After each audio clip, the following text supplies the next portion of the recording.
Hello, good morning. Good morning mga kapobre. Muli, nandito na naman si Ben Ebenezer Ibanez. Ang location namin mga kajinti, nandito kami sa Santos Compound mga kajinti. Nandito kami sa mismo sa lugar nito sa nag-request yung presidente ng senior sa RMS mga kajinti.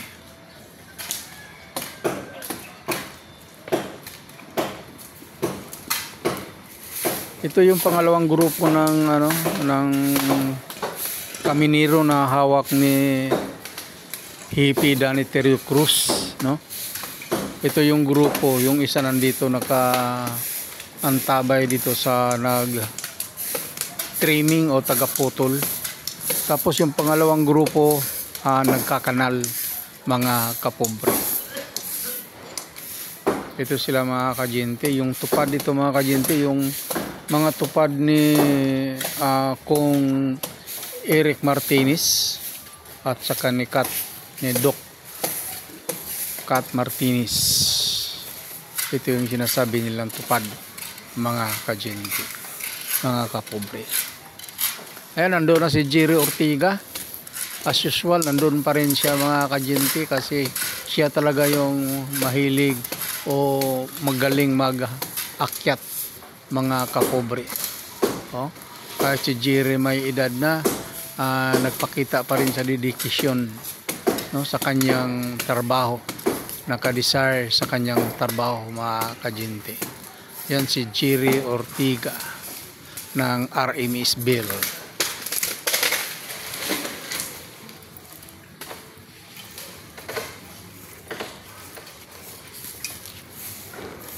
Yan mga kajinti, na pakita ko na yung update sa umagang ito sa ginagawa namin.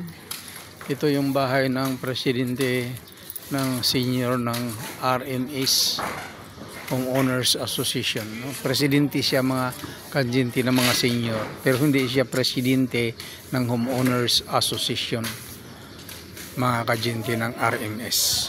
Andito na si Conrad, ang magiting at masipag na mandirigma ng puno, si Conrado Pascual Oliveros.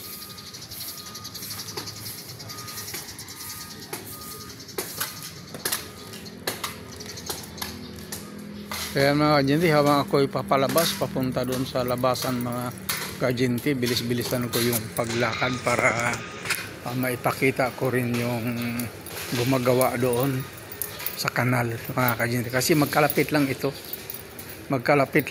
sa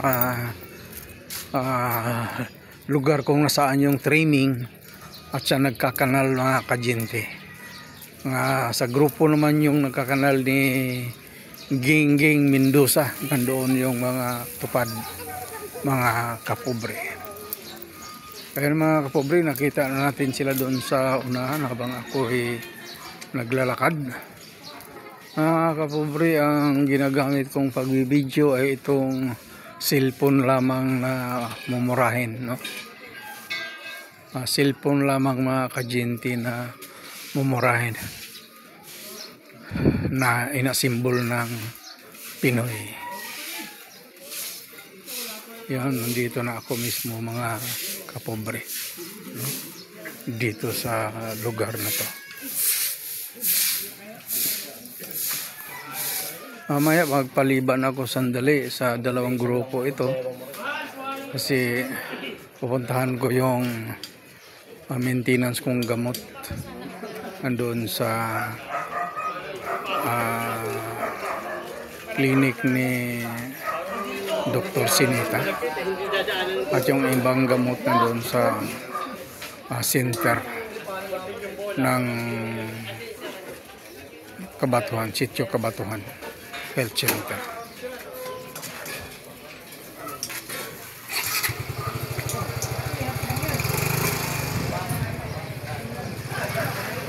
Ito mga kapobre, no? Hirap ang dito kasi bubuksan yung mga manhole. nabuhat pag-install nitong mga manhole nito ay hindi pa nabubuksan. Magpapay ka ba ngayon? Yan lang muna mga kapobre ang update ni Binser Ibanez mga kapobre. Kaya ko binabanggit yung Binser, Bin at saka Ibin kasi may mga lugar mga kajinti nga hindi naman ako nagpakilala sa kanilang ganong pangalan. Ang kinakilala ko sa lahat ay ako si Ebenezer.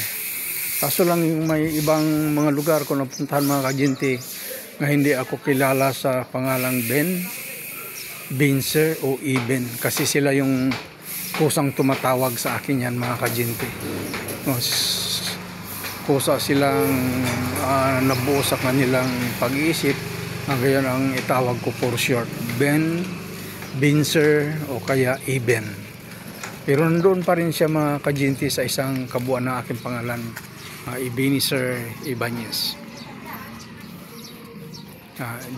Ito yung ano mga kajinti, yung Santos Compound, no? Santos Street o Santos Compound mga kajinti.